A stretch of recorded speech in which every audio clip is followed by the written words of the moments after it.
بسم اللہ الرحمن الرحیم الحمد للہ والصلاة والسلام علی سیدنا رسول اللہ وعلی آلہ وصحبہ اجمعین قال اللہ سبحانہ وتعالی فی القرآن المجید وهو الذی یحیی ویمیت وله اختلاف اللیل والنہار افلا تعقلون صدق اللہ العلی العظیم وقال رسول اللہ صلی اللہ علیہ وسلم ستفرق امتی علی 73 ملتا كلهم في النار الا ملة واحدة قالوا من هي یا رسول اللہ قال ما انا علیہ و اصحابی رواہ احمد و ترمذی و ابو داؤد رضی اللہ تعالی عنہ اجمعین۔ ہم نے ابتدائی دروس میں یہ سیکھا تھا، آپ کو بتایا تھا کہ علم العقائد ہے کیا، اس کو جاننے کی ضرورت کیوں ہے، اس کی کیا اہمیت ہے، اور دیگر علوم جو ہیں جو احکام سے اور فروع سے تعلق رکھتے ہیں ان پر ان کی کیا اہمیت ہے۔ ہم نے علم العقائد کے بارے میں یہ سیکھا تھا کہ یہ علم الاصول ہے، اصول دین کا علم ہے، جس کے ذریعے بندہ جو سب سے بڑا فائدہ حاصل کرتا ہے وہ کیا ہے، اللہ تعالیٰ کی معرفت ہے۔ بندہ اللہ تعالیٰ کو جانتا ہے، اس کی اسے پہچان ہوتی ہے، اور وہ اس طرح سے اللہ تعالیٰ کو جانتا ہے جس طرح سے اللہ تعالیٰ نے اپنے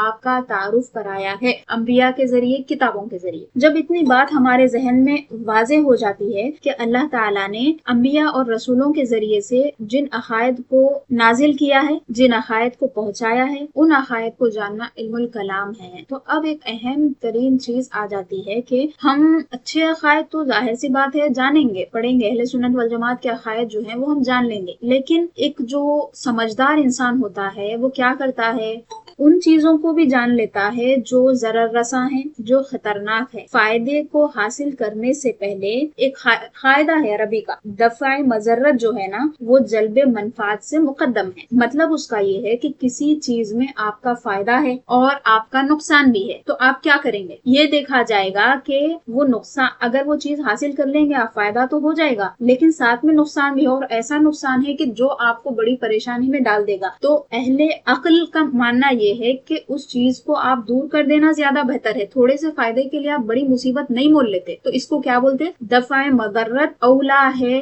جلب منفعت سے۔ تو فائدہ حاصل کرنا بعد میں آتا ہے اور نقصان کو دور کر دینا یہ پہلے آتا ہے۔ تو ہم کیا کرتے ہیں، اہل سنت والجماعت کے عقائد تو ہم پڑھیں گے، میں نے آپ کو پہلے بھی بتایا، اعلان میں بھی آپ نے پڑھا کہ ہم نصوص کی طرف جائیں گے، کتابوں کی طرف جائیں گے، ٹیکسٹ کی طرف جائیں گے، اردو میں بھی پڑھیں گے، عربی میں بھی پڑھیں گے، لیکن ہمیں یہ جاننا ضروری ہے کہ کون سے عقائد برے ہیں اور وہ کون سے فرقے ہیں جن کے بارے میں ہمیں متنبہ کیا گیا، تاکہ جب ہمیں ان کی پہچان ہو جائے، ان کے عقائد کی ہمیں اطلاع ہو جائے، یعنی ہمیں معلوم ہو جائے کہ یہ عقائد برے ہیں، تو ہم اس سے اپنے آپ کو دور رکھ سکیں۔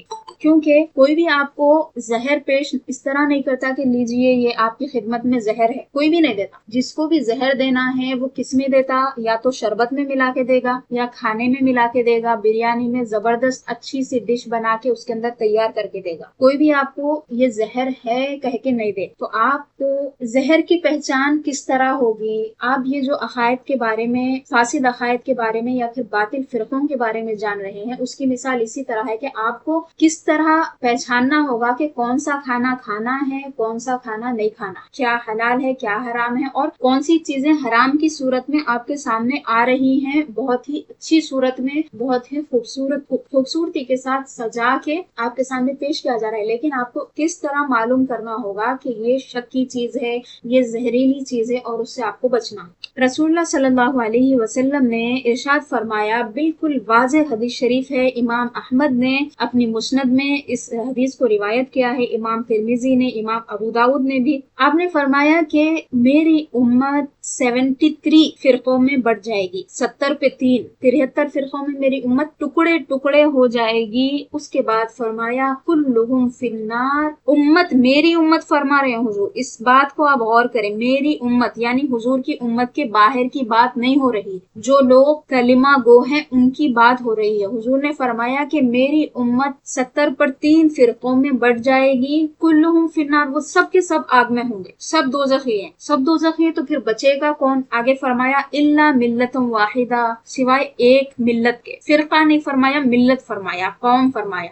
سوائے ایک ایسی عظیم جماعت کے جو آگ میں جانے والی نہیں ہے وہ بچ جائے گی۔ حدیث شریف کے کلمات۔ صحابہ عرض کرنے لگے یا رسول اللہ صلی اللہ علیہ وسلم وہ کون سی جماعت ہے؟ من ہی ہے یا رسول اللہ، یا رسول اللہ وہ کون سی ملت ہے، وہ کون ہے، وہ کون سی جماعت؟ تو فرمایا ما انا علیہ و اصحابی، یہ وہ لوگ ہیں جو اس طریق پر ہوں گے جس پر میں ہوں، یعنی میرا جو عقیدہ ہے وہ اسی عقیدے پہ ہوں گے، میرے عقیدے کی طرح اپنا عقیدہ رکھیں گے۔ اس کے بعد فرمایا دو حصوں میں حضور نے اس بات کو فرمایا، ما انا علیہ جس پر میں ہوں، جس کا عقیدہ میں رکھتا ہوں، اس کے بعد فرمایا وہ اصحابی اور میرے اصحاب کا طریقہ۔ علماء کرام نے احادیث شریفہ کی جو شرح کی ہے، محدثین نے اور شارحین حدیث نے، انہوں نے فرمایا ہے کہ یہ جو ما انا علیہ و اصحابی جو فرمایا حضور نے، جس پر میں ہوں اور میرے صحابہ ہیں، اسی سے اہل السنہ والجماعہ کا نام آیا ہے۔ جس پر میں ہوں یعنی جو حضور کی سنت ہے، حضور جس پہ قائم ہے وہ کیسے معلوم ہوگا؟ یا تو حضور کے قول سے معلوم ہوگا، یا پھر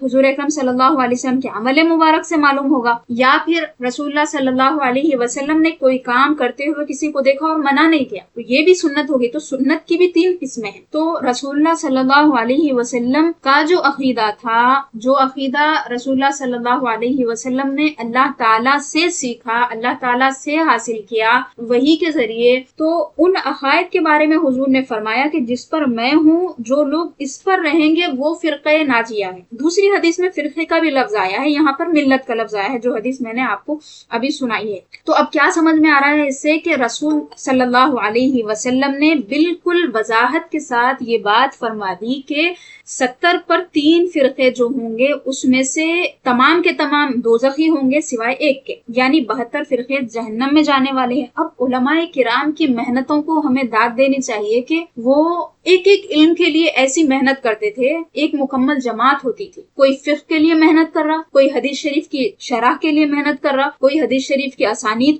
کی حفاظت کر رہا ہے، کوئی حدیث کی روایت کر رہا ہے، کوئی آیات کی تفسیر کر رہا ہے۔ پھر آیات کی تفسیر کرنے والوں میں بھی الگ الگ قسم کے علماء ہیں، کوئی عقیدے کی حفاظت کر رہا ہے، کوئی فقہ کو مدون کر رہا ہے۔ تو علماء نے اتنی محنت کی ہے اس میں۔ اب علماء نے ہمیں صراحتاً یہ بھی بتا دیا دلائل کے ساتھ کہ رسول اللہ صلی اللہ علیہ وسلم نے جو فرمایا ہے کہ جس پر میں ہوں اور میرے صحابہ ہیں، یہ اہل سنت والجماعت ہے۔ اب وہ آگے اور کہتے ہیں کہ یہ جو 72 فرقے ہیں نا، وہ کون سے فرقے ہیں؟ ایک ایک فرقے کا علماء نے نام لکھا ہے، ان کے اوصاف کو بیان کیا کہ یہ کن صفتوں کے ہوں گے، ان کے عقائد کیا ہوں گے، ان کے اعمال کیسے ہوں گے، سب چیزوں کی تفصیل علماء کرام نے بتا دی ہے، کوئی بھی چیز نہیں چھوڑی۔ آپ پڑھیں گے تو حیران ہو جائیں گے۔ آج کی بات نہیں کر رہی ہوں میں، دوسری تیسری صدی میں یہ کام شروع ہو گیا۔ کل میں نے مختصراً آپ کو چند فرقوں کے بارے میں بتایا تھا، آج ہم اسی پہ تفصیل سے بات کریں گے، اور چند فرقوں کا میں اضافہ کر کے آپ کو بتاؤں گی جو رسول اللہ صلی اللہ علیہ وسلم کے زمانے مبارک میں موجود تھے، اللہ تعالیٰ نے جن کا رد کیا ہے قرآنی آیات کے ذریعے۔ پھر ہم ان فرقوں کی طرف آئیں گے جو صحابہ کے زمانے میں نکلے، بعض تو خود رسول اللہ صلی اللہ علیہ وسلم کی موجودگی میں تھے، بعض حضور کے وصال فرمانے کے بعد میں صحابہ کے بمقابل ٹھہر گئے تھے، یعنی وہ اپنے عقیدے کو درست مانتے تھے، ان کے خود ماننے والے تھے، ان کی ایک باضابطہ ٹیم بن گئی تھی، گروہ تھا وہ۔ صحابہ اکرام نے ان سے مقابلہ کیا، اور ایک بڑی دلیل اس پر میں آپ کو یہ دوں گی کہ ایک فرقہ ایسا تھا جو رسول اللہ صلی اللہ علیہ وسلم کی نبوت کو کے ختم کو نہیں مانتا تھا، یعنی رسول صلی اللہ علیہ وسلم کو خاتم النبی نہیں مانتا تھا۔ صدیق اکبر رضی اللہ تعالی عنہ کے زمانے میں مسیلمہ نے، جس کو کذاب کہا جاتا ہے، جھوٹا تھا، اس نے نبوت کا دعویٰ کیا۔ حضرت صدیق اکبر رضی اللہ تعالی عنہ نے اعلان جہاد کیا، کئی صحابہ شہید ہوئے اور مسیلمہ کو قتل کر دیا وہ جنگ۔ تو صدیق اکبر رضی اللہ تعالی عنہ نے اس فتنے کا سر کاٹ دیا، ختم نبوت کا منکر تھا وہ۔ تو اس طرح مختلف قسم کے عقائد خود صحابہ اکرام رضوان اللہ علیہم اجمعین کے زمانے میں ان کی آنکھوں کے سامنے پنپ رہے تھے، اٹھ رہے تھے، صحابہ ان کا مقابلہ کرتے تھے۔ اور ایک اہم ترین دلیل میں نے آپ لوگوں کو یہ دی تھی کہ اللہ تعالیٰ نے حکم دیا ہے، فرمایا اعوذ باللہ من الشیطان الرجیم بسم اللہ الرحمن الرحیم ادعو الی سبیل ربک بالحکمت والموعظۃ الحسنہ وجادلہم باللتی ہی احسن۔ وجادلہم باللتی ہی احسن، جو زیادہ صحیح طریقہ ہے، احسن طریقہ ہے، اس طریقے سے آپ مجادلہ کریے، بحث کریے، مباحثہ کریے۔ اللہ تعالیٰ نے بلایا ہے اس جانب کہ عقل سے کلام کیا جائے اور معترضین کے شبہات کو دور کیا جائے، ان کو اسلام کی طرف اچھے طریقے سے بلایا جائے۔ اللہ تعالیٰ نے قرآن مجید میں بے شمار مثالیں دی ہیں، زمین کی پیدائش، آسمان کی پیدائش، مختلف چیزوں کا ذکر کرتا گیا اللہ تعالیٰ، اور فرماتا گیا کہ کیا تمہیں عقل نہیں ہے، افلا تعقلون، کیا تم سوچتے نہیں ہے زمین اور آسمان کی پیدائش ہے، دن اور رات کا بدلنا ہے، یہ خود بخود کیسے ہو سکتا ہے؟ کیا اس کا کوئی پیدا کرنے والا نہ ہو اور یہ خود سے ہو جائے؟ یہ ممکن ہے کیا؟ اس طرح عقلی دلائل کے ساتھ اللہ تعالیٰ نے بندوں کو اپنی وحدانیت کی طرف بلایا ہے۔ اب ہم ان فرقوں کی طرف آتے ہیں جو امام رازی نے تفسیر کبیر میں ذکر فرمائے ہیں۔ یہ کوئی 6 سے 7 فرقے ہیں، اور ان میں سے تمام فرقے وہی ہیں جن کا رد قرآن مجید میں آیا ہے، اللہ تعالیٰ نے کیا۔ جب یہ ہو جائے گا تو ہم ان فرقوں کی طرف آئیں گے، 7 بڑے بڑے فرقے، 7 بڑے فرقے جن کے تحت بعض کے نیچے 7-8 فرقے ہیں، بعض کے نیچے 20 فرقے ہیں، بعض کے نیچے اسی طرح 2-4 ہے، اس طرح وہ 73 فرقے بنتے ہیں، بلکہ 72 بولیے اہل سنت والجماعت کو چھوڑ۔ تو اب ہم سب سے پہلے دہریہ کی طرف آئیں گے۔ یہ دہریہ کیا ہے؟ دہر بولتے ہیں زمانے کو۔ اب ان کا کہنا کیا تھا؟ سورہ جاسیہ کی آیت نمبر 24 ہے، ان کا کہنا ہے وما یہلکنا الا الدہر، ہمیں صرف زمانہ ہی ہلاک کرے گا، یعنی محیی اور ممیت اللہ تعالیٰ ہے۔ یہ ہمارا عقیدہ ہے، یہ اسلامی عقیدہ ہے، رسول اللہ صلی اللہ علیہ وسلم کا یہی عقیدہ ہے، صحابہ کا یہی عقیدہ ہے۔ حضور نے تو فرمایا کہ جس پر میں ہوں اور میرے صحابہ ہیں وہ عقیدہ رکھنے والے ہی ناجی ہے۔ اب ان کا عقیدہ کیا تھا؟ وما یہلکنا الا الدہر، ہمیں تو صرف کون مارے گا؟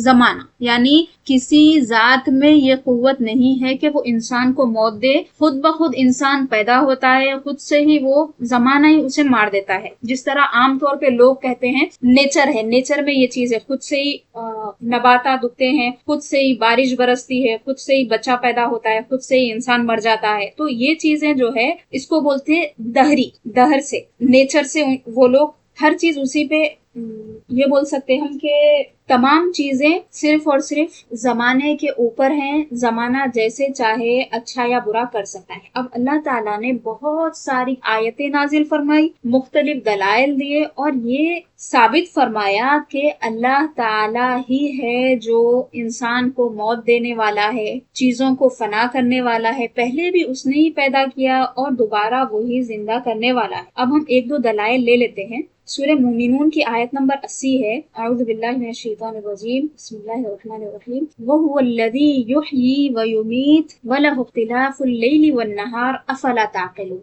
فرمایا کہ وہی ذات ہے جو زندہ کرتا ہے اور مارتا ہے، یعنی حیات دینے والا بھی وہی ہے اور پھر موت دینے والا بھی وہی ہے۔ ان کا کہنا کیا تھا؟ موت دینے والا زمانہ ہے، زمانہ ہی مارتا ہے، کسی کے ہاتھ میں اتنی طاقت و قوت نہیں ہے کہ وہ موت دے۔ اب اسی پہ بات ختم نہیں کی اللہ تعالیٰ نے، وہی زندہ کرتا ہے، وہی مارتا ہے، یہ تو ایمان والوں کے لیے بات ہو گئی۔ اس کے بعد انہیں تفکیر کی جانب بلایا، عقل سے سوچنے پر انہیں مجبور کیا، اور فرمایا وَلَهُ اخْتِلَافُ اللَّيْلِ وَالنَّهَارِ، اور اسی ذات کے لیے ہے، یعنی وہی ذات اس بات پر قادر ہے کہ وہ رات اور دن کو بدلے، رات کو دن میں تبدیل کرے، اس کے بعد پھر دوبارہ رات لائے، پھر رات کو دن میں تبدیل کرے۔ اختلاف اللیل والنہار، یہ کیا کیا؟ سوچنے پر انہیں مجبور کر دیا۔ اس کے بعد فرمایا افلا تعقلون، کیا تمہیں عقل نہیں ہے، تمہیں سمجھ نہیں ہے، اتنا نہیں سوچ سکتے تم خالی اپنی پیدائش اور مرنے کی بات کر رہے ہو۔ چلو اگر مان بھی لیا جائے کہ تم خود سے پیدا ہو گئے اور خود سے مر جاؤ گے، لیکن کم سے کم یہ تو سوچو کہ دن اور رات کا جو بدلنا ہے وہ خود سے کیسے ہو سکتا ہے؟ وہ اتنی بڑی چیز ہے۔ سورج کا نکلنا پھر سورج کا ڈوبنا یہ خود سے کیسے ہو سکتا ہے؟ تو انہیں سوچنے پر مجبور کیا۔ اور ایک جگہ فرمایا، سورہ غافر کی آیت ہے 68، وَهُوَ الَّذِي يُحْيِي وَيُمِيتُ، بالکل اسی طرح ہے، آگے بدل رہا ہے، دیکھیے ہے جو حیات دیتا ہے، فَإِذَا قَضَى أَمْرًا فَإِنَّمَا يَقُولُ لَهُ كُن فَيَكُن. اب اپنی قدرت بتائی، وہاں پر عقل کو جگانے کی دعوت دی تھی، یہاں پر کیا کیا؟ یہاں پر اپنی قدرت بتائی اور فرمایا کہ جب وہ کوئی کام کرنے کا ارادہ کر لیتا ہے، فیصلہ فرما لیتا ہے، فَإِنَّمَا يَقُولُ كُن فَيَكُن، تو وہ کن فرماتا ہے اور وہ ہو جاتا ہے. اب اس میں علماء الگ الگ باتیں فرماتے ہیں. بعض علماء تو یہی کہتے ہیں کہ اللہ تعالیٰ کن فرماتا ہے تو ہو جاتا ہے، لیکن زیادہ تر علماء کا کہنا یہی ہے اور یہی زیادہ صحیح ہے کہ اللہ تعالیٰ کا بس ارادہ کر لیتا ہے کہ تو ہو جا تو وہ چیز ہو جاتی. تو اللہ تعالیٰ نے یہاں پر اپنی قدرت عظیمہ بتائی ہے اور ان کے دماغوں کو، ذہنوں کو جگایا ہے کہ سوچے کہ خود سے کوئی آدمی کیسے پیدا ہو سکتا ہے، کیسے مر سکتا ہے، جب تک کہ اس کو کوئی پیدا کرنے والا یا مارنے والا نہ ہو. اب یہ تھا پہلا فرقہ جو رسول اللہ صلی اللہ علیہ وسلم کے زمانے میں تھا اور قرآنی آیات کے ذریعے ان کا رد کیا گیا. اب تھوڑا آگے بڑھتے ہیں، دوسرے فرقے کی طرف آتے ہیں. دیکھیے، آپ ایک تو فرقوں کی پہچان آپ کو ہو رہی، دوسری بات آپ کو یہ سمجھ میں آ رہی ہے کہ فرقے ہونا حق ہے. یعنی بعض لوگ کیا کرتے ہیں، سب مسلمان ایک ہے، کلمہ پڑھ لیے بس ہے، یہ کیا وہ کیا، سنی کیا وہابی کیا. تو یہ کیا ہے؟ جہالت کی بات ہے اور بدماشی کی بات ہے اور لوگوں کو بھٹکانے کی، گمراہ کرنے کی بات ہے. جب خود اللہ تعالیٰ نے غلط عقیدوں کا رد کیا ہے، غلط عقیدے رکھنے والوں کو، ان کے عقائد کو جڑ سے اکھاڑ کے پھینک دیا، تو ہمارا بھی یہ فرض بنتا ہے کہ ہم بھی غلط عقیدوں کو دور کریں. اگر دفاع نہیں کر سکتے، جتنی طاقت ہے اتنی کریں. اتنی طاقت ہے کہ سیکھ سکتے ہیں، جان سکتے ہیں، جان لے، سیکھ لیں، آگے اپنی نسلوں تک یہ بات پہنچا دے. اب دوسری اور ایک بات ہمیں یہ بھی سمجھ میں آ رہی ہے ساتھ کا ساتھ کہ غلط فرقوں کا رد کرنا یہ اللہ تعالیٰ کی سنت ہے، اللہ تعالیٰ کا طریقہ ہے. بہت سارے لوگ یہ بھی بولتے کہ نہیں، اپنا عقیدہ بس اپنا رکھ لینا ہے، دوسروں کے پاس جانا بھی نہیں ہے، کچھ بھی بولنا بھی نہیں ہے. میں یہ نہیں بول رہی ہوں کہ ہر آدمی جائے اور دوسروں کو بولے، لیکن جن کی ذمہ داری بنتی ہے یا پھر وقت تقاضا کرتا ہے کہ یہ چیزیں سمجھائی جائیں، بتائی جائیں، اپنوں کو، اپنے بچوں کو، اپنے قریبیوں کو تو بتانا چاہیے. اب دیکھیے دوسرا جو تھا فرقہ، وہ تھا، امام راضی فرماتے ہیں الذین ینکرون القادر المختار. یہ وہ لوگ تھے جو اللہ تعالیٰ کی قدرت کا انکار کرنے والے تھے اور کسی ذات کے مختار ہونے کا انکار کرنے والے تھے. یعنی قادر اور مختار جو ہے اللہ تعالیٰ، اس کا انکار کرتے تھے. اور اللہ تعالیٰ نے ان کے اس قول کا مختلف طرح سے رد کیا ہے، مختلف آیتوں سے. یعنی وہ یہ کہتے ہیں کہ جو مختلف نباتات اگتے ہیں ان کا بھی انہوں نے انکار کیا کہ اس کو کوئی اگانے والا ہے. اسی طرح مختلف قسم کے حیوانات ہیں، 4 پیر والے ہیں، 2 پیر والے ہیں، پیٹ کے بل رینگنے والے ہیں، یہ سب کا انہوں نے انکار کر دیا. اسی طرح بہت ساری چیزیں ہیں جو انہوں نے انکار کی تھی، جو آنکھوں سے دکھائی دینے والی ہیں، جس کو یہ مطلب کرنے والا فاعل بظاہر دکھائی نہیں دے رہا لیکن چیزیں ہو رہی ہیں، تو انہوں نے اس کا انکار کیا. اب بہت ساری آیتیں ہیں جس کے ذریعے اللہ تعالیٰ نے ان کا رد کیا ہے. ایک آیت میں نے آپ کے لیے یہاں پر لکھی ہے، سورہ نحل کی آیت ہے، آیت نمبر 11. ابھی میں تفسیر کا بھی کچھ حصہ آپ کو سنا رہی ہوں، میری طرف سے چند آیتیں جوابی جو آیتیں ہیں وہ اضافہ کر رہی ہوں. تو یہ آیت ہے، اعوذ باللہ من الشیطان الرجیم، بسم اللہ الرحمن الرحیم. هو الذی انزل من السماء ماء لکم منہ شراب ومنہ شجر ومنہ تسیمون ينبت لکم به الزرع والزیتون والنخیل والاعناب ومن کل ثمرات ان فی ذلک لآیۃ لقوم یتفکرون. اللہ تعالیٰ نے فرمایا کہ وہی ذات ہے جو آسمان سے پانی برساتا ہے. اگر آپ صرف پانی برسانے والی آیتیں دیکھ لیں تو 10 آیتیں آپ کو ملے گی. الگ الگ طریقے سے اللہ تعالیٰ نے یہ بات ہمیں بتائی ہے اور یہ عقیدہ ہمیں دیا ہے کہ آسمان سے پانی برسانے والا اللہ تعالیٰ ہے، بادلوں کو حکم دینے والا اللہ تعالیٰ ہے، اور اس پانی کے ذریعے بندوں کا رزق رکھنے والا اللہ تعالیٰ ہے، اور اس پانی سے درخت اگانے والا اللہ تعالیٰ ہے، اور ایک ہی پانی سے مختلف قسم کے درخت اگانے والا ہے اور مختلف قسم رنگوں کے پھل اور پھول پیدا کرنے والا ہے. تو فرمایا کہ وہی ذات ہے جو آسمان سے پانی کو برساتا ہے. کس کے لیے؟ لکم، فرمایا تمہارے لیے، اور فرمایا کہ تمہارے لیے اس میں پینے کا بھی پانی ہے. لکم منہ شراب، تم اس پانی سے پیتے بھی ہو، اور اسی پانی سے درخت بھی اگتے ہیں. تو یہاں پہ اللہ تعالیٰ نے علت بتا دی لوگ چونکہ سوچ کی طرف بھاگتے ہیں، جو بے دین ہے وہ تو یہی سمجھ رہا کہ بارش برس رہی اور پھر وہ بارش زمین میں جاری، پھر زمین کے اندر جو بیج بوئے گئے اس سے درخت اگ رہے ہیں۔ تو اللہ تعالیٰ نے انہیں بتا دیا کہ بارش برس جو رہی ہے وہ برسانے والا اللہ تعالیٰ ہے۔ علت اور معلول کو بتا دیا، کاز اینڈ ایفیکٹ جو آپ بولتے ہیں، یعنی علت اور معلول، کسی بھی چیز کے سبب کو جاننا تاکہ اس کا ہونے والا اثر آپ کو معلوم ہو جائے۔ تو اللہ تعالیٰ نے بتایا کہ یہ جو بارش برس رہی ہے یہ بارش برسانے والا اللہ تعالیٰ ہے۔ اس کے بعد فرمایا کہ اس سے تم پیتے بھی ہو، اسی سے درخت بھی اگتے ہیں، وَمِنْهُ تُسِيمُونَ فرمایا، یعنی اسی سے جانوروں کو بھی سیراب کرتے ہو اور اپنے کھیتوں کو بھی پانی دیتے ہو۔ اس کے بعد فرمایا اللہ تعالیٰ تمہارے لیے اگاتا ہے۔ پہلے تو وَمِنْهُ شَجَرٌ فرما دیا، وَمِنْهُ شَجَرٌ فرما دیا، یعنی تمام درخت اس سے اگتے ہیں، بات ہو گئی تھی، لیکن دوسری آیت میں تفصیل بیان کی۔ آگے تفصیل بیان کرتے ہوئے فرمایا کہ اللہ تعالیٰ تمہارے لیے اگاتا ہے کیا؟ الزرع، کھیتی اگاتا ہے، والزیتون، اور زیتون اگاتا ہے، یعنی سب سے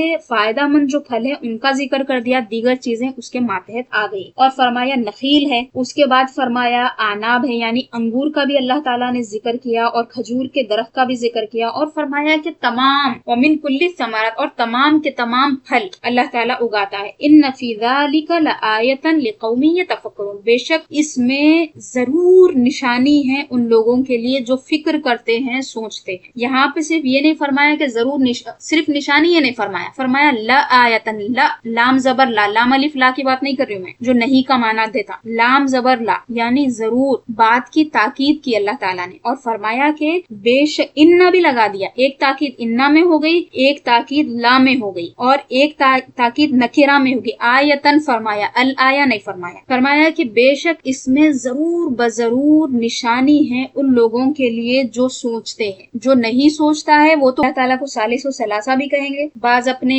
عورتوں کو بھی خدا مانیں گے، بعض پتھروں کو بھی خدا مانیں گے، سورج کو بھی خدا مانیں گے، آگ کو بھی خدا مانیں گے، جس کو ماننا ہے مانے، اگر عقل کا استعمال نہیں کرنا ہے۔ لیکن اللہ نے فرمایا کہ جن کو عقل ہے، جو سوچتے ہیں، ان کے لیے اس میں آیتیں ہیں۔ اگر عقل ہے تو سوچو کہ اللہ تعالیٰ آسمان سے ایک پانی نازل کر رہا ہے ایک جیسا، اور الگ الگ زمینوں میں جا رہا ہے، بعض زمینیں تو چٹیل ہے، کچھ اگاتی نہیں ہے، بعض زمینوں سے پھر سبزہ اگ رہا ہے، بعض زمینوں سے جھاڑ اچھے نکل رہے ہیں، پھر قسم قسم کے پھل نکل رہے ہیں، پھول نکل رہے ہیں۔ اچھا، دوسرے فرقے کا نام پوچھ رہے تھے آپ، یہ وہ فرقہ ہے جو قادر اور مختار کا انکار کرتے ہیں۔ تیسرا فرقہ وہ ہے الذین اثبتوا شریکا مع اللہ تعالی۔ اب یہ تیسرا فرقہ وہ ہے جو اللہ تعالیٰ کے ساتھ شریک کو ٹھہراتے ہیں، یعنی مشرکین ہیں، سیدھا سیدھا آسان الفاظ میں مشرکین کہہ سکتے ہیں، یعنی اللہ تعالیٰ کے ساتھ کسی اور کو وہ شریک ٹھہراتے ہیں۔ اب وہ شریک ان کے لحاظ سے یا تو علوی ہوگا یا سفلی ہوگا، یعنی وہ فرشتوں کو بھی مان سکتے ہیں شریک، جس طرح وہ کہتے ہیں کہ فرشتے اللہ تعالیٰ کی ملک میں،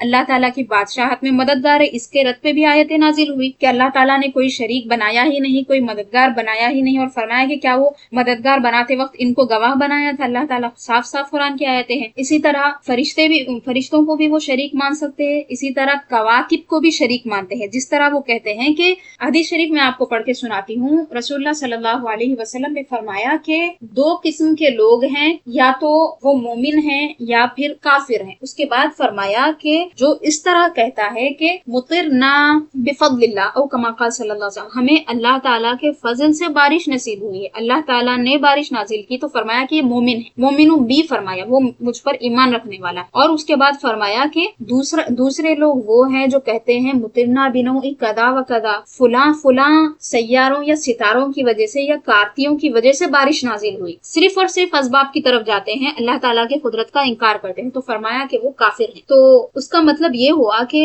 اللہ تعالیٰ کی ذات میں شریک جو لوگ ٹھہراتے ہیں وہ یا تو فرشتوں کو شریک ٹھہراتے ہیں یا پھر کواکب کو یعنی سیاروں کو سیاروں کو وہ شریک ٹھہراتے ہیں، اور اللہ تعالیٰ نے ان کا بھی رد کیا ہے قرآن مجید میں۔ حضرت ابراہیم علیہ السلام کی جو گفتگو ہے اس کی تفصیل آپ لوگوں نے پڑھی ہوگی، جنہوں نے قرآن مجید کو سمجھ کے پڑھا ہے یا پھر ترجمہ یا تفسیر آپ لوگوں نے پڑھی ہے، وہ تمام واقعہ ہے حضرت ابراہیم علیہ السلام کا کہ انہوں نے جو بات کی تھی، اور اس میں سے ایک آیت یہ ہے فلما جن علیہ اللیل رأى کوكبا، جب رات آئی اور انہوں نے تاروں کو دیکھا تو کہنے لگے یہ میرا رب ہے۔ پھر وہ جب چلے گئے، بجھ گئے، تو حضرت ابراہیم علیہ السلام نے فرمایا کہ میں تو اس طرح غائب ہونے والوں کو میں خدا نہیں مان سکتا۔ اب مفسرین نے فرمایا کہ یہ ان کے بچپن کی گفتگو تھی، یہ آگے نبی اور رسول بننے والے تھے، یہ ان کے بچپن کی گفتگو ہے۔ مختلف باتیں علماء کرام نے فرمائی ہے۔ تو انہوں نے سورج کے خدا ہونے کا بھی انکار کیا، چاند کے خدا ہونے کا بھی انکار کیا، تاروں کے بھی خدا ہونے کا انکار کیا۔ تو اس میں جو دلائل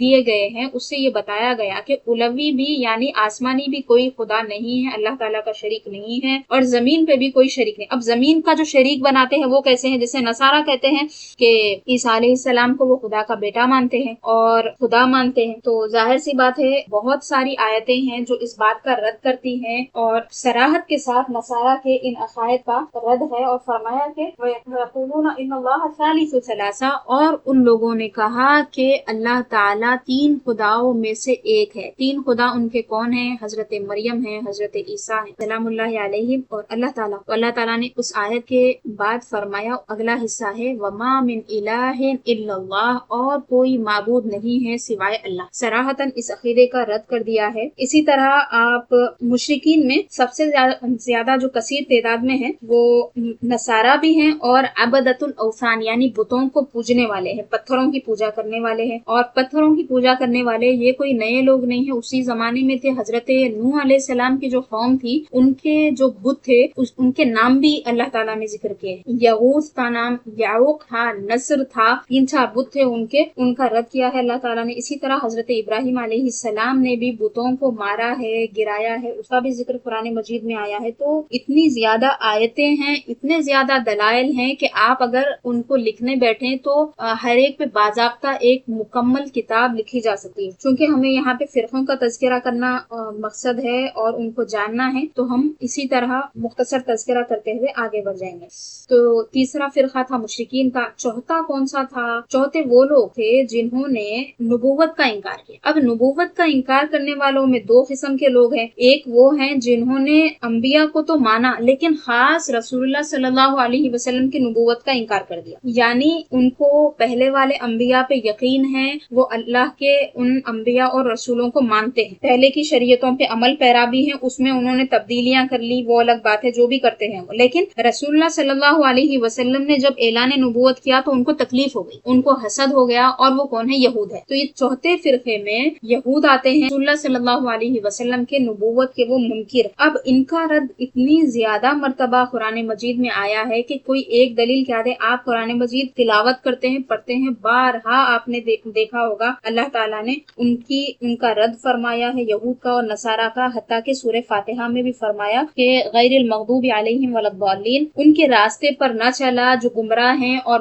ان کے راستے پر نہ چلا جن پر تیرا غضب ہے۔ تو گمراہ جو ہیں وہ نصارہ ہیں، جن پر اللہ کا غضب ہے وہ یہود ہیں۔ تو بہت ساری آیتیں ہیں ان کے رد میں۔ اچھا، پھر نبوت کا انکار کرنے والے اور بھی دوسرے لوگ ہیں، وہ کون ہیں؟ وہ ایسے لوگ ہیں جنہوں نے اصلاً نبوت کا انکار کر دیا۔ ان کو اللہ کی ذات پہ تو یقین ہے کہیں نہ کہیں، اللہ کو تو مان لیتے، لیکن انہیں یہ بات ہضم نہیں ہوتی کہ اللہ تعالیٰ زمین پر اپنے نبی کو بھیجے۔ اب ان کا کیا قول ہے، ان کی کیا دلیل ہے، وہ بھی قرآن مجید میں اس کا بھی رد ہے۔ تو فرمایا، اللہ تعالیٰ نے فرمایا کہ وہ کہتے ہیں ابعث اللہ بشرا رسولا، سورہ اسراء کی آیت ہے 94۔ فرمایا کہ کیا اللہ تعالیٰ نے ایک بشر کو یعنی ایک انسان کو رسول بنا کر بھیجا؟ تو یہ ان کا اعتراض۔ تو اللہ تعالیٰ نے ان کا رد مختلف طریقوں سے کیا، الگ الگ آیات کے ذریعے ان کا رد کیا ہے۔ ابھی 1-2 آیتیں میں آپ کو سناؤں گی۔ اللہ تعالیٰ نے فرمایا کہ پہلے تو وہ یہ کہتے تھے کہ اللہ تعالیٰ ایک ہمارے جیسے آدمی کو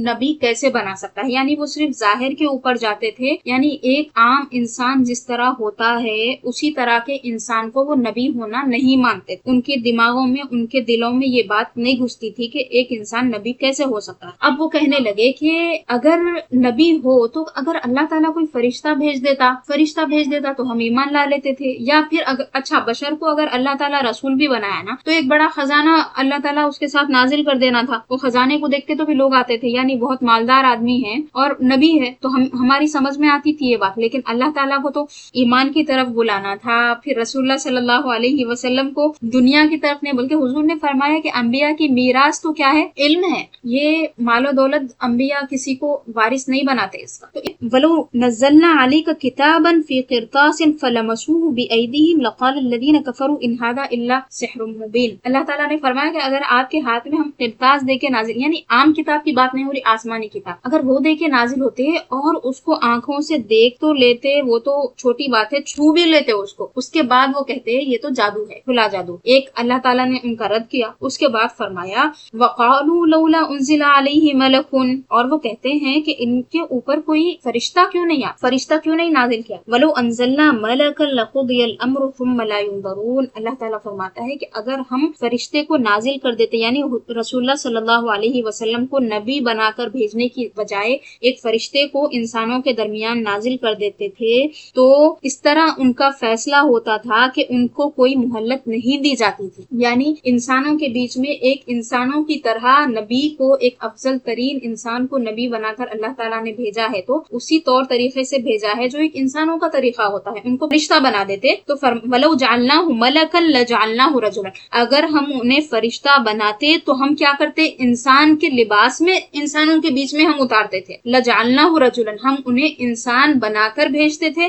وَلَا لَبَسْنَا عَلَيْهِمْ مَا يَلْبِسُونَ، اور ان کو وہی ہم پہناتے تھے جو انسان پہنتے، یعنی ظاہری زیب و زینت، ظاہری حلیہ جو ہوتا وہ بالکل انسانوں کی طرح ہوتا، وہ انسانوں کی طرح کھاتا پیتا، اگر فرشتہ بھیجا جاتا تو اللہ تعالیٰ نے ان کو دعوت فکر دی، سوچنے کی طرف بلایا کہ ذرا سوچ کے دیکھو کہ فرشتہ تمہارے بیچ میں کیسے رہ سکتا ہے، تمہاری طرح اگر کوئی دکھائی دینے والا نبی بنا کر بھیجا ہے تو اس کی حکمت کو سمجھو کہ وہ تمہیں سکھائے تم کس طرح رہو، کس طرح تم زندگی گزارو، کیسے کھانا ہے، کیسے پینا ہے، کیسے اٹھنا بیٹھنا ہے، کیسے تمہیں چلنا پھرنا ہے، کیا کمانا ہے کیا نہیں کمانا ہے، کمانے کے کیا طریقے ہیں، شادی کرنا ہے یا نہیں کرنا ہے، کرے تو کیسا کرنا ہے، تمام چیزیں ایک انسان تمہیں سمجھا سکتا ہے، اسی لیے انسان بنا کر بھیجا۔ اگر تمہیں فرشتہ ہونا تھا تو ہم فرشتہ تو بالکل نہیں بھیجتے، فرشتے کو بھی انسان تمہاری طرح بنا کر بھیجتے۔ اس کے بعد اللہ تعالیٰ نے، جب بھی اللہ تعالیٰ اس قسم کی بات فرماتے، منکرین کا ذکر فرماتے، اس کے فوری بات فرماتا کہ اے حبیب صلی اللہ علیہ وسلم، آپ سے پہلے بھی انبیاء کا اسی طرح مذاق اڑایا گیا، حضور کے قلب اطہر کو، قلب مبارک کو دلاسا دیا اللہ تعالیٰ نے، اور فرمایا کہ آپ پریشان نہ ہوں، وَلَقَدِ اسْتُهْزِئَ بِرُسُلٍ مِّن قَبْلِكَ، اے حبیب صلی اللہ علیہ وسلم، آپ سے پہلے جو رسول آئے ہیں ان کو بھی اسی طرح کیا گیا، ان کا بھی مذاق اڑایا گیا۔ اس کے بعد فرمایا فَحَاقَ بِالَّذِينَ سَخِرُوا مِنْهُمْ مَا كَانُوا بِهِ يَسْتَهْزِئُونَ، تو جن لوگوں نے ان کا مذاق اڑایا تھا ان کو ان کا بدلہ مل گیا، ان کو اللہ تعالیٰ نے اچھا مزہ چکایا اور ان کو اللہ تعالیٰ نے ایسے ہی نہیں چھوڑ دیا۔ اس کے بعد اللہ تعالیٰ مختلف چیزوں کی طرف دعوت دے رہا ہے کہ اس بارے میں سوچو، اس بارے میں سوچو۔ سورہ انعام کی آیت نمبر 10 تک میں نے پڑھا، کہاں سے؟ آیت نمبر 6 سے 10 تک ابھی میں آپ کو پڑھ کے سنا رہی ہوں۔ تو یہ وہ لوگ تھے چوتھے نمبر پر جو نبوت کا انکار کرنے والے تھے، منکرین نبوت تھے۔ اب اس میں دو قسمیں ہوگی، ایک تو خاص خاتم النبیین سیدنا محمد صلی اللہ علیہ وسلم کی نبوت کے منکر تھے، کیونکہ انہیں نبی ہونا تھا، نبی کا انہیں انتظار تھا، لیکن وہ چاہتے تھے کہ حضرت اسحاق علیہ السلام کے اولاد سے نبی ہو، لیکن جب حضرت اسماعیل علیہ السلام کے اولاد میں نبی ہو گئے تو ان کو تکلیف ہو گئی اور حسد کے مارے وہ اپنی آخرت کو گنوا بیٹھے۔ دیکھیے حسد کتنی زیادہ خطرناک چیز ہے، ایک پورا فرقہ اس کے اوپر ٹھہرا ہوا ہے۔ آج کے زمانے میں بھی سب سے زیادہ جو فتنہ و فساد ہے اسی قوم کا ہے۔ فلسطین پہ جو مظالم ہو رہے ہیں، یہ سب جو مسائل چل رہے ہیں، کس لیے ہے یہ؟ آج بھی ان کو کوئی تکلیف ہے تو یہی ہے کہ وہ کئی سال سے انتظار کر رہے تھے۔ اللہ تعالیٰ نے پہلی والی کتابوں میں رسول اللہ صلی اللہ علیہ وسلم کی آمد کا ذکر فرمایا اور قرآن مجید میں فرمایا کہ وہ اس نبی کو اس طرح جانتے ہیں جس طرح وہ اپنے بیٹوں کو جانتے ہیں، اس سے اچھی طرح سے جانتے ہیں، کما یعرفون ابناءہم، فرمایا اتنا اچھا جانتے تھے۔ اس کے باوجود حضور اکرم صلی اللہ علیہ وسلم کو دیکھ کے انہوں نے انکار کیا۔ کیوں انکار کیا؟ کیونکہ پہلے کے جو انبیاء ہوئے تھے وہ انہی کے اولادوں میں سے، حضرت یعقوب علیہ السلام، پھر حضرت یوسف علیہ السلام، اس طرح انبیاء کے اولادوں میں وہ تھے، لیکن ان کی جو خواہش تھی، ان کی جو تمنا تھی وہ پوری نہیں ہوئی۔ حضرت اسماعیل علیہ السلام کی اولاد سے رسول اللہ صلی اللہ علیہ وسلم قریش میں تشریف آور ہوئے، وہاں پہ آپ کی ولادت مبارکہ ہوئی، تو وہ منکر ہو گئے، حضور کی نبوت کو نہیں مانے۔ دوسرا فرقہ وہ تھا، یہ چوتھے والے فرقے کا دوسرا حصہ جو نبوت کا اصلا انکار کرنے والے تھے، ہم نے تفصیل سے ان کے بارے میں پڑھ لیا۔ اب ہم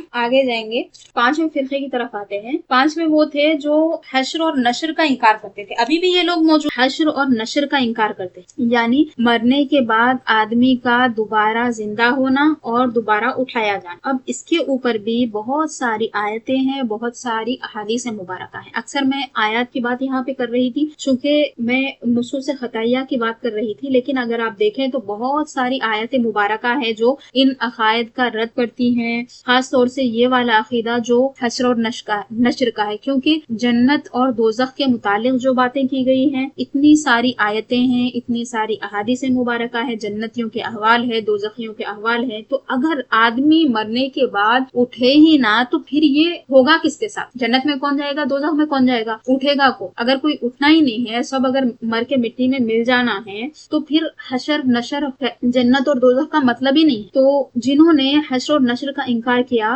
یہ ایک مستقل فرقہ ہے، یہ کہ 5ویں نمبر پہ حضرت امام رازی نے ان کو بیان کیا ہے، اللہ تعالیٰ نے ان کا رد کیا ہے۔ اور ایک آیت میں آپ کو پڑھ کر سناتی ہوں۔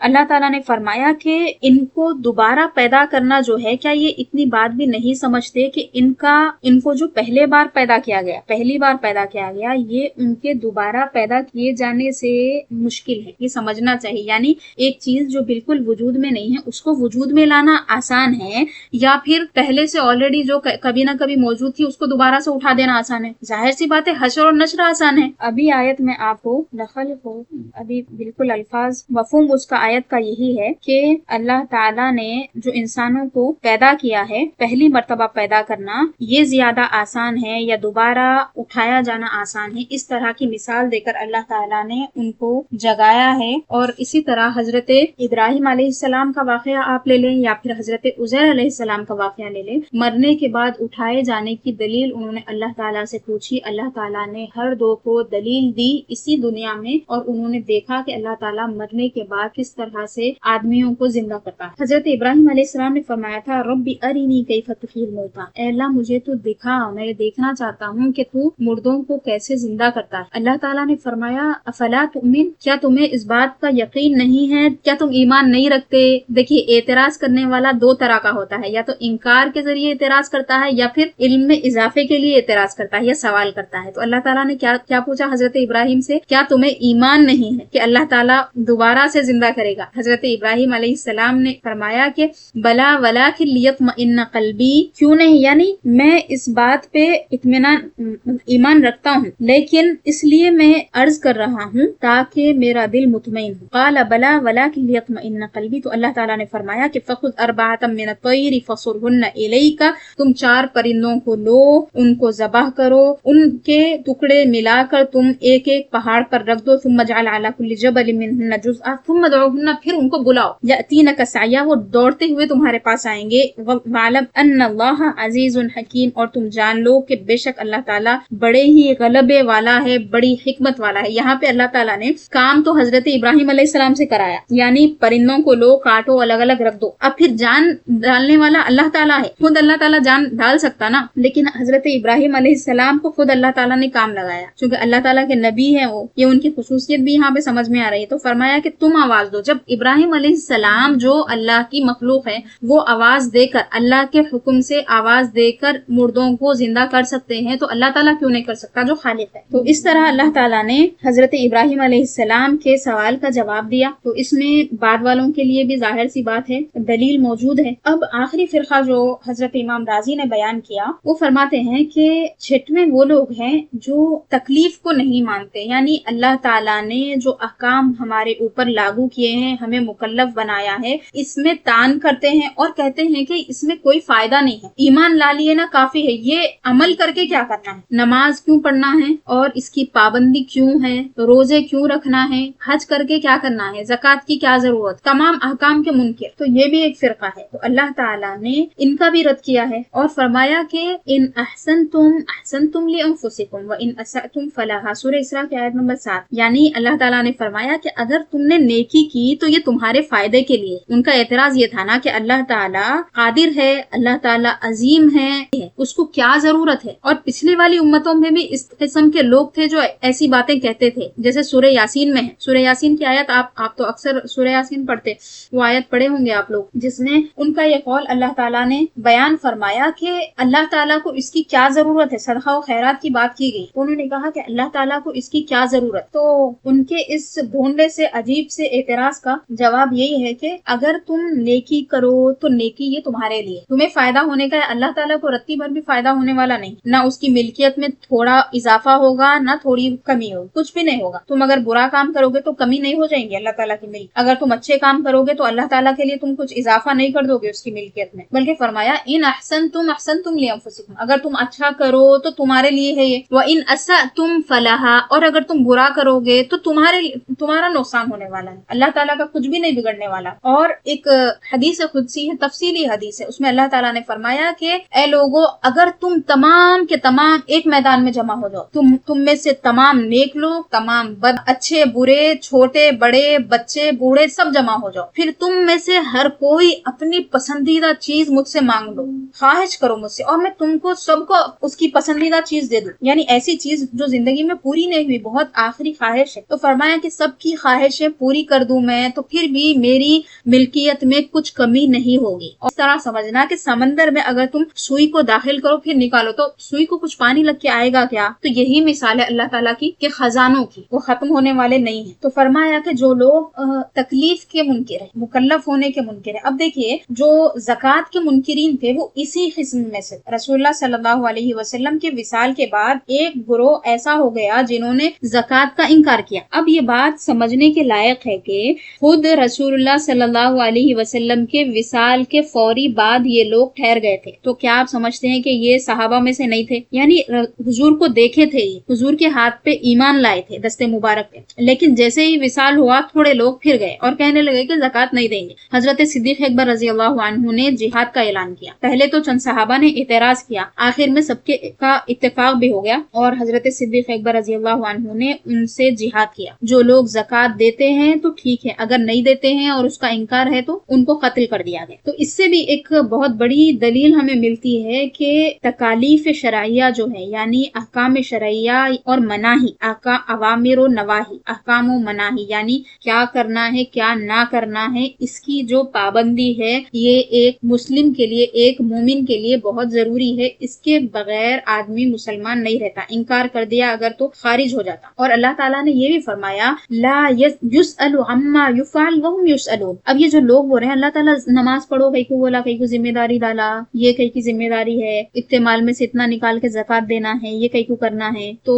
اللہ تعالیٰ نے فرمایا کہ لا یسأل عما یفعل، اللہ تعالیٰ جو کرتا ہے، اللہ کا جو فعل ہے اس کے بارے میں کسی کو حق نہیں ہے کہ وہ سوال کرے، اعتراض کرے، کچھ بھی نہیں پوچھ سکتا کوئی، یعنی اگر کوئی پوچھے گا نا کافر ہو جائے گا، اس لیے اس قسم کے اعتراضات کے سوالات بھی نہیں کرنا ہے۔ اللہ تعالیٰ ایسا کئی کو کرا ہوں گا، اللہ تعالیٰ میرے ساتھ کئی کو کرنا تھا، یہ سب کفریہ کلمات علماء نے منع فرمایا ہے اور فرمایا کہ اس طرح آدمی کہنے سے کافر ہو جاتا، یعنی اللہ تعالیٰ کے کام پہ اعتراض۔ آیت آپ اس کی دلیل کیا دیں گے؟ سورہ انبیاء کی آیت نمبر 23 ہے، لا یسأل عما یفعل، نہیں پوچھا جائے گا اس سے، اللہ تعالیٰ سے جو اس نے کیا۔ اللہ تعالیٰ مالک ہے، بادشاہ ہے، عظیم ذات ہے اللہ تعالیٰ کی، اس سے کون پوچھ سکتا ہے؟ اس کے بعد فرمایا وہم یسألون، بلکہ ان لوگوں سے پوچھا جائے گا کہ تم نے کیوں اس طرح کیا، کیوں اس طرح نہیں کیا، جن چیزوں سے منع کیا تھا، جن چیزوں سے روکا تھا اور منع کیا تھا اس کو کیوں کیا، اور جو چیزیں کرنے کا حکم دیا تھا اس کو کیوں نہیں کیا، تو سوال ان سے کیا جائے گا۔ اب ہم درس کو یہیں پہ ختم کریں گے۔ ابھی جو ہمارا دوسرا